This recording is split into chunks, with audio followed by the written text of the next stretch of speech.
Bonjour les passionnés et bienvenue dans cette nouvelle vidéo du site www.moonwatch.fr. Aujourd'hui, je vais vous présenter une montre que j'adore, une montre hommage à la Rolex Daytona. Il s'agit de la Alpha Daytona chronographe.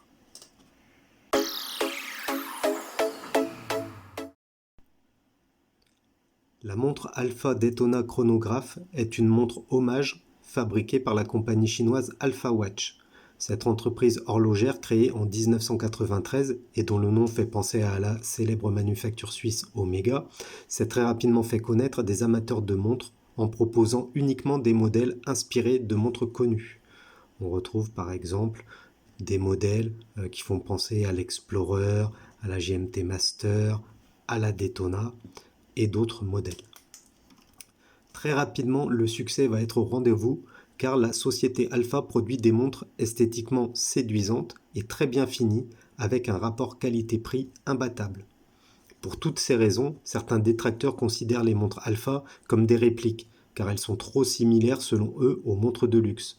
Mais à mon sens, ce n'est pas le cas car chacun des modèles de la marque diffère de l'original, si on peut dire ça comme cela. Les modèles sont vraiment tous très très beaux, très très bien finis. J'en possède d'ailleurs plusieurs sur cette gamme de chronographes hommage à la Rolex Daytona. J'en possède 3. Sur le site, vous verrez les photos, c'est un autre modèle. C'est un modèle à fond noir avec sous-cadran crème. Je me suis dit autant faire une vidéo avec un autre de mes modèles, surtout que c'est la teinte que je préfère parmi tous mes modèles. Ensuite, c'est vrai que les détracteurs de montres hommage, je trouve qu'ils sont un petit peu faiblards au niveau des argumentations. Si on devait considérer toutes les montres d'inspiration sub comme des répliques de la Rolex Submariner, il y aurait plus beaucoup de montres de plongée.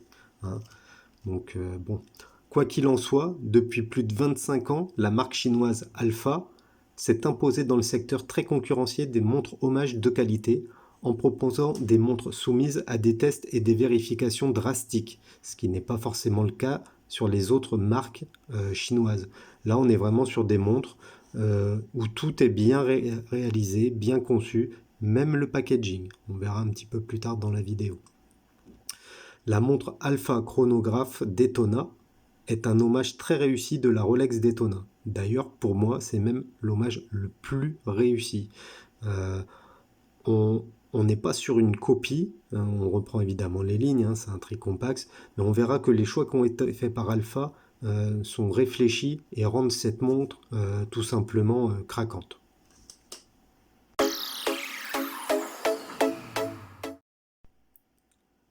Par rapport aux spécifications techniques de ce modèle Alpha Daytona chronographe, c'est une montre que j'ai acquis en 2020, donc cette année. C'est une montre plutôt d'homme avec un boîtier en acier, un bracelet également en acier. Le mouvement qui équipe la montre, on va en reparler en détail parce que c'est un mouvement que j'adore, c'est un Sigul ST19, 1903 pour être précis, donc un mouvement en remontage manuel équipé de 20 rubis qui offre une réserve de marge de 42 heures. La montre est étanche à 3 atmosphères. La lunette tachymétrique est fixe, comme sur la Rolex Daytona.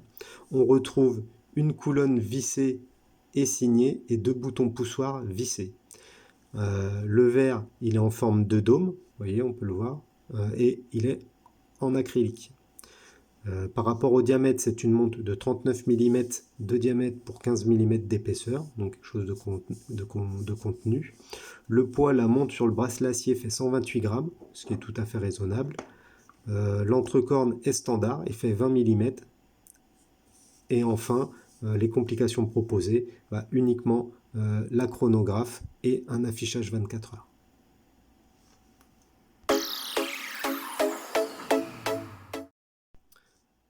Par rapport au boîtier de ce chronographe Alpha Daytona, on peut dire qu'il mesure 39 mm de diamètre pour 15 mm d'épaisseur, ce qui est une taille convenable pour une montre d'homme. Donc on est dans les standards actuels. On peut également dire que tout le boîtier est fabriqué en acier. Il possède une couronne vissée avec le A de Alpha, donc couronne signée. Hein. On est quand même sur un petit détail sympa. Elle permet de régler l'heure, mais aussi de remonter la montre, puisque c'est une montre mécanique. Deux boutons poussoirs, que je vous montre ici, peuvent être dévissés pour activer le chronographe. Donc, typiquement, hein, démarrage, arrêt, reset. On retrouve également sur cette version une lunette tachymétrique noire délavée. Cette lunette, elle est très particulière sur cette version. Il existe de nombreuses versions hein, de la Alpha chronographe Daytona, avec des différentes couleurs de cadran, de choses comme ça. Là, la lunette délavée, ça apporte un charme supplémentaire à la montre. C'est pour ça que c'est mon modèle préféré. On verra après également que le cadran, il est juste magnifique. Donc cette lunette permet de calculer les vitesses, hein, assez classiquement. Ça rappelle ce qu'on retrouve sur d'autres chronographes. Donc Alpha propose deux types de fond de boîte, soit un fond plein, soit un fond transparent. La principale différence entre les deux, mis à part que le fond transparent laisse entrevoir le superbe mouvement Sigul ST1903, c'est que le fond transparent est légèrement plus haut, à peu près 1 mm. Sur le fond plein, on gagne 1 mm d'épaisseur. Donc après, c'est un choix à faire. Moi, j'aime bien les montres relativement fines, mais le Sigul est tellement beau et que je prends tellement de plaisir à le regarder que j'ai opté pour ce fond transparent. Dans tous les cas, la montre Alpha, le boîtier de la montre Alpha Daytona chronographe est vraiment de très très bonne facture et on a un sentiment de qualité concernant la fabrication de cette montre. Ça fait pas du tout toc, aussi bien au niveau des poussoirs, de la couronne, même du boîtier lui-même, de la lunette, c'est très très bien réalisé, très bien manufacturé. Donc un excellent point pour la marque Alpha.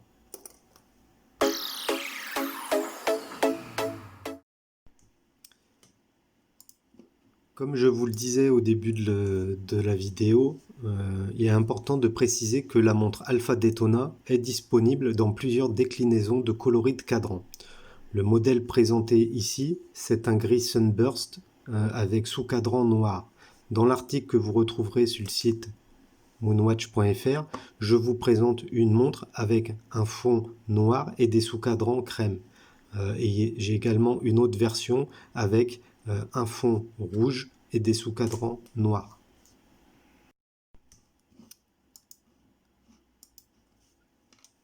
Très rapidement, on constate que le cadran est fortement inspiré de la Rolex Paul Newman et qu'il est très très bien réussi. C'est une montre chronographe avec des sous-compteurs positionnés en 3, 6, 9, hein, donc tricompax, plutôt bien fait. On note également que un point, alors je vais essayer de vous montrer, un point de Luminova marque chaque index. Les index sont matérialisés par un petit bâtonnet en métal.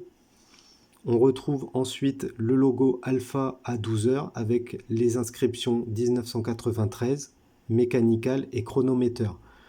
Le logo d'Alpha placé à 12 heures. Donc c'est quelque chose d'assez chargé, hein. Le cadran est assez chargé, mais il reste quand même très très très lisible.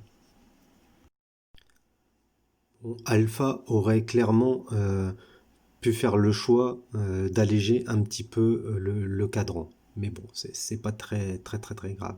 On retrouve sur tout le pourtour un chemin de fer hein, strié, pardon, qui rappelle un petit peu les sous-cadrans. Alors je vais essayer de vous montrer à la caméra. Je sais pas si ça va, si je vais arriver à zoomer.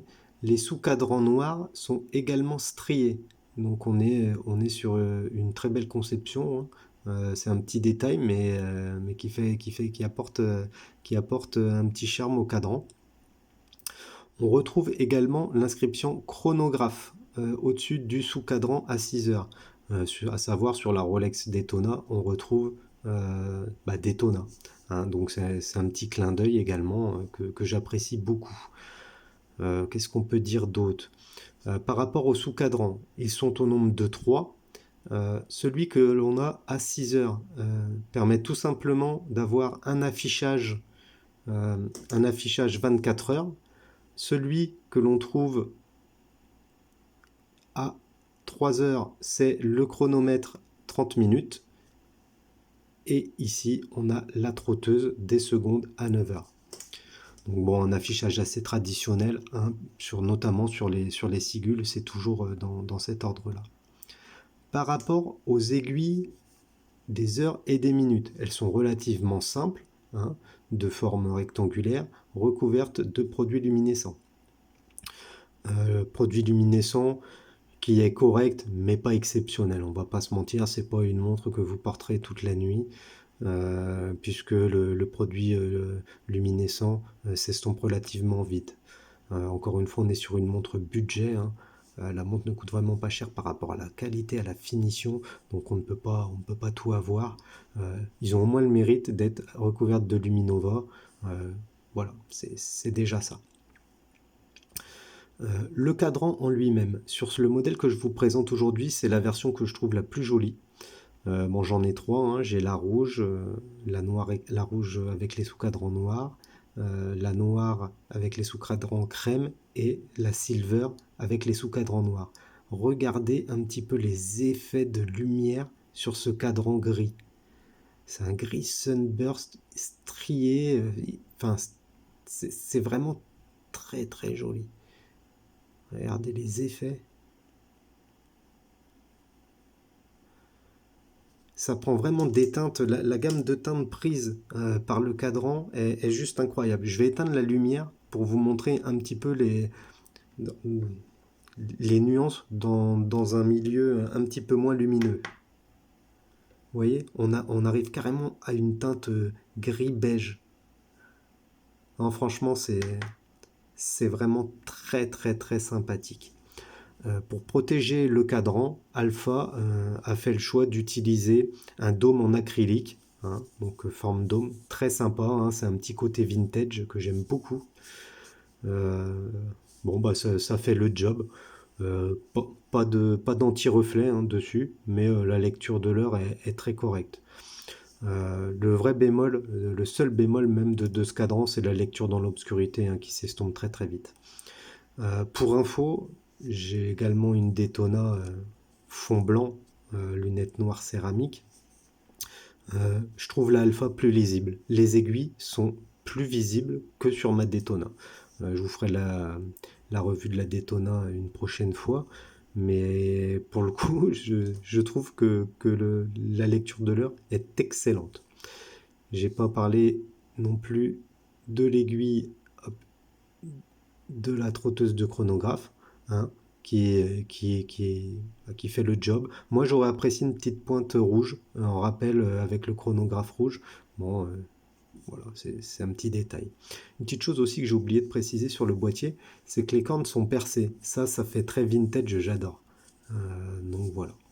Voilà pour le cadran de la Alpha Daytona chronographe. Parlons désormais du mouvement Sigul ST19. Alors je vais vous faire un petit historique de ce mouvement parce que c'est un mouvement que j'adore. Donc dans les années 60, la Suisse comptait 3 fabricants de mouvements chronographes, le Mania, Valjoux et Vénus. Ce dernier a développé un mouvement chronographe à roue à colonne, le calibre 175, qui a été utilisé dans de nombreuses montres jusque dans les années 70-80. Breitling, par exemple, a utilisé ce mouvement dans la Navitimer. Dans ces années-là, la Chine importait tous les mouvements chronographes de Suisse ou de l'Union soviétique. Évidemment, les Chinois ont voulu supprimer cette dépendance hein, avec la Suisse et avec la Russie, et du coup, le ministère de l'Industrie chinois a lancé plusieurs projets de développement de montres de fabrication 100% chinoise. 304 était le code donné au projet qui développerait une montre chronographe de construction chinoise pour le personnel de l'armée de l'air. Les projets de la série 100 étaient pour la marine, 200 pour l'armée, 300 pour l'armée de l'air. Donc la classification s'est faite ainsi. Du coup, la Chine a acheté des machines et les modèles 175 Vénus, puis ils ont mis à jour, à niveau, ce mouvement, puisque le Vénus 175 était équipé à l'origine de 17 rubis, avec le Sigul 19, ST19, c'est tout simplement parce que c'est un mouvement 19 rubis. Donc plusieurs prototypes ont été réalisés, et en 1963, une deuxième série de prototypes est finalisée et elle va être utilisée dans la célèbre montre Sigul 1963. Montre qui a été rééditée ces dernières années. Donc c'est une montre de 38 mm qui utilise le Sigul ST19. C'est une excellente montre, très jolie également. D'ailleurs, cette montre porte un petit nom en Chine, c'est la 304 Air Force chronographe. Voilà pour la petite histoire sur Sigul. C'est vraiment passionnant. Sigul ne fait pas que des mouvements de bas de gamme qu'on retrouve dans des montres à 10 balles, loin de là. Le Sigul ST19, c'est un mouvement qui est vraiment super. Moi j'adore, et en plus j'adore le côté remontage manuel. Donc cette montre Alpha Daytona chronographe utilise un mouvement Sigul ST1903. Alors la différence entre les 19 ST, entre les ST19 01, 02, 03 sont tout simplement par rapport à la disposition et aux fonctionnalités notamment du sous-compteur à 6 heures. Donc c'est un mouvement qui s'inspire très fortement du calibre Vénus 175 et il utilise 20 rubis. Donc c'est un ST19, mais pour le coup celui-là possède 20 rubis. La réserve de marche annoncée est de 42 heures, ce qui est relativement correct. Et ce 1903, calibre-là, a la particularité de proposer un affichage 24 heures sur le sous-cadran à 6 heures. Comme toute attente, c'est un mouvement qui est très robuste, qui est joliment décoré. Vous voyez, franchement, le mouvement il est hyper agréable à voir. C'est pour ça que j'ai opté pour un caseback transparent. Moi, je me lasse pas de le voir. Ce mouvement, je le trouve superbe. Il me fait vraiment penser au mouvement ancien Breitling au calibre 175, tout simplement, au Vénus 175. La fréquence du mouvement 21 600. Du coup, bon, évidemment, là, les Suisses tournent plutôt à 28 800 battements par heure. Là, on est à 21 600. Bon, moi perso, ça me gêne pas trop. La trotteuse elle saute un petit peu plus, la trotteuse des secondes, mais bon, ça conforte le côté vintage que l'hommage souhaite avoir. Par rapport à la dérive, c'est un mouvement qui dérive de quelques minutes par semaine. Évidemment, on n'est pas certifié COSC ou quelque chose comme ça, mais bon, le mouvement reste relativement précis. C'est un mouvement en remontage manuel. D'ailleurs, je vais le remonter pour vous montrer. Vous voyez, donc il suffit de remonter avec une petite vingtaine de tours et tout de suite la trotteuse démarre. Donc voilà, c'est instantané. J'ai du mal avec le zoom, voilà. Je vais pouvoir vous montrer les chronos également comme cela. Franchement, c'est un mouvement que j'adore. Je comprends pas d'ailleurs que plus de montres ne l'utilisent pas. Hop, je passe dévisser. Hop. Vous voyez la trotteuse du chronographe. C'est vraiment très très très plaisant. Hop, on arrête. Remise à zéro. Non, rien à dire sur ce mouvement. C'est vraiment un très très bon mouvement. Et c'est ce qui m'a d'ailleurs décidé à acheter cet hommage-là. J'ai hésité avec une, je sais plus, je crois que c'était avec la 1963. Et en fait, je voulais quelque chose qui se rapproche un petit peu de la Daytona. Donc encore une fois, très bon choix de la part de Alpha.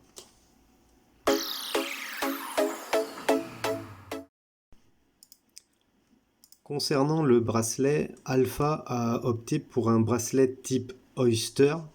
Alors sur le bracelet, il y a deux possibilités. Moi j'ai trois versions de cette Alpha hommage à la Daytona.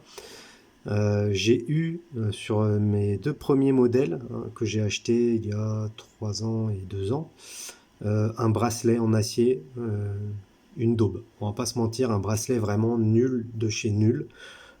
Qui faisait quincaille, toc, pas très confortable. Bon, voilà, je saurais même pas vous les remontrer parce que je les ai jetés tellement ils étaient nuls, ça valait même pas le poids du métal. Par contre, sur ce dernier modèle que j'ai eu cette année, le bracelet est de meilleure qualité.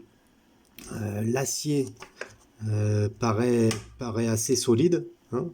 On est sur un acier classique. Il y a un petit effet brossé et un peu plus polymiroir au centre. Les N-Link, bon, sont pas parfaits, mais ils, ils arrivent plutôt bien sur la boîte, hein. Je vous montrerai un petit peu plus après. La boucle, bon, elle signe, elle est aussi signée, mais elle se ferme et elle s'ouvre super bien, parfaitement bien. Donc j'ai été assez étonné de cette dernière version du bracelet. Du coup, j'ai envie de dire, c'est un petit peu là, au petit bonheur la chance. Soit vous avez un bracelet comme celui-ci qui est tout à fait correct, hein, regardez au porté, franchement, le rendu est très sympa, hein, très plaisant, rien à dire. Il est un petit peu léger, hein, évidemment, bon, c'est pas le meilleur acier du monde, il est un petit peu léger, mais en tout cas, il est très confortable. Il s'ajuste plutôt bien, les handlings sont corrects, sont pas dégueulasses, donc voilà. Ou alors vous avez pas de chance et vous avez les premières versions des bracelets et ceux-là ils seront tout simplement bons à mettre à la poubelle. Alors si c'est le cas et si vous avez la première version du bracelet, bah c'est pas grave, hein, suffira de le switcher ou de mettre un NATO. Moi je porte mes autres modèles sur NATO, NATO noir ou gris, n'importe, un petit NATO 15 balles.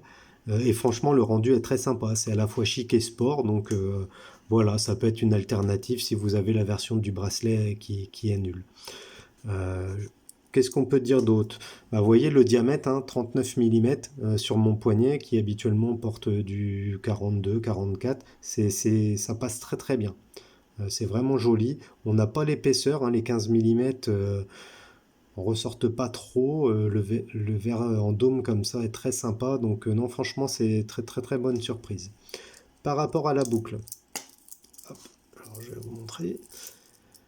La boucle, c'est une boucle toute simple, hein, qui est gravée avec des micro-réglages, ce qui permet d'ajuster la montre parfaitement. Rien à dire de ce côté-là.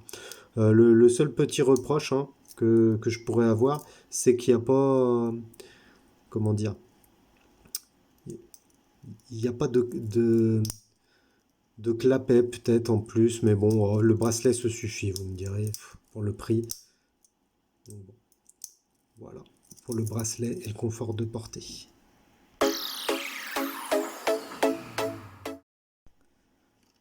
Par rapport au tarif, au packaging et à la disponibilité, bah, comme on pouvait s'y attendre, le tarif proposé par la marque Alpha pour cette Alpha Daytona est juste imbattable.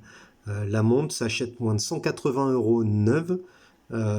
Autant dire que pour un chronographe équipé d'un Sigul de cette qualité de conception, c'est tout simplement exceptionnel. Le rapport qualité-prix est très très très bon.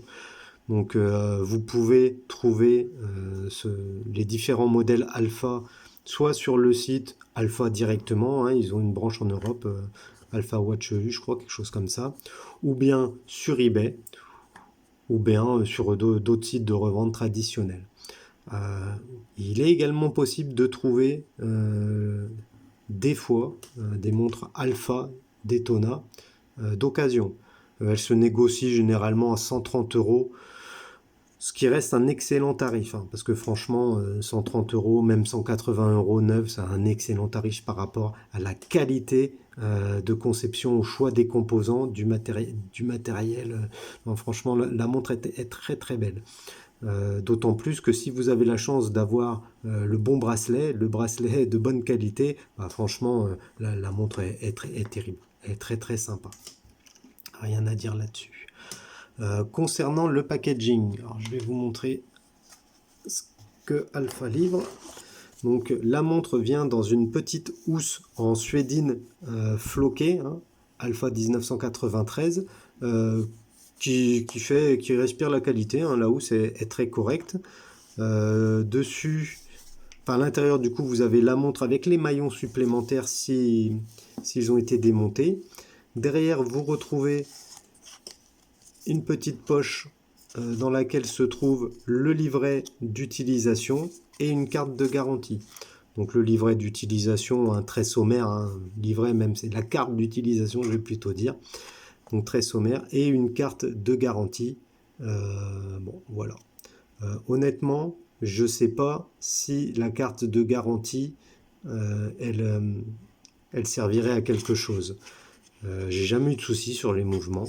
Je sais que certaines personnes ont eu quelques soucis avec les chronographes, mais bon, comme ça peut arriver sur tous les chronos, j'ai envie de dire. Donc voilà, un packaging assez simple, mais de très bonne qualité, très bien manufacturé, rien à dire. 180 €, c'est correct. Encore un bon point pour Alpha.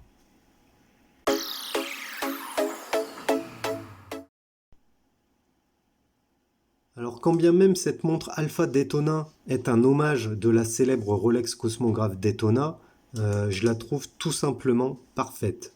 Le prix, moins de 200 €, est très correct. La qualité est respectable. Un mouvement robuste, fiable, joliment décoré en plus, font de ce chronographe un must-have pour tous les passionnés d'horlogerie. Franchement, si on met de côté cette guéguerre des montres hommages par rapport au monde de référence, etc., cette montre Alpha est tout simplement géniale. Pas besoin de dépenser des milliers d'euros pour avoir une montre chronographe de cette qualité. En plus, on est sur des sous-compteurs en 369, une montre à remontage manuel. Donc, franchement, c'est un excellent garde-temps. Alors oui, il y a un petit bémol par rapport au bracelet parce que c'est un petit peu la loterie. Soit vous avez un bracelet tout pourri, soit vous avez cette version avec un bracelet tout à fait portable, correct, hein, rien à dire. Voilà. Après, c'est pas non plus le drame si vous avez la mauvaise version du bracelet, puisque la montre passe très bien sur un rubber ou sur un bracelet type NATO. C'est une montre qui a une énorme présence au poignet, hein. Elle ressort vraiment bien sur le poignet, elle est très très belle à regarder. Moi j'ai de belles montres, mais je prends toujours autant plaisir à porter mes montres Alpha. D'ailleurs c'est pour ça que j'en possède 3 dans ma collection. Pour le prix, je trouve que ça permet d'avoir une belle collection avec plusieurs cadrans, donc ça c'est sympa aussi. Pour conclure, j'aime vraiment cette petite Daytona chinoise, hein. C'est une des rares montres qui me font mettre mes autres chronographes au coffre, tout simplement. J'ai essayé de nombreuses montres chronographes d'entrée de gamme, on va dire. Bon, à chaque fois, ça a terminé soit à la poubelle, soit je les portais plus pour différentes raisons, le confort, la qualité du mouvement, les mouvements quartz, etc. Là, c'est vraiment une très belle montre. Regardez les reflets. Si vous hésitez dans le coloris à choisir, pas de doute, partez sur le gris Sunburst, lunettes délavées. Ça fait un petit côté vintage qui est très très très plaisant. Avant de vous quitter, j'espère que la vidéo vous a plu. N'hésitez pas à mettre en commentaire ce que vous pensez de notre format de vidéo, si vous avez des remarques par rapport à nos articles ou par rapport à nos présentations. N'hésitez pas également à visiter notre site www.moonwatch.fr et à vous abonner à notre chaîne YouTube en cliquant sur le petit pouce, hein, ça nous aide aussi, et en cliquant sur le bouton s'abonner. N'hésitez pas également à vous rendre sur les réseaux sociaux où nous sommes présents, à savoir Facebook, Twitter et Instagram. Vous nous trouverez en tapant Moonwatch FR tout collé. Sur ce, je vous dis à bientôt dans une nouvelle vidéo de moonwatch.fr. Au revoir.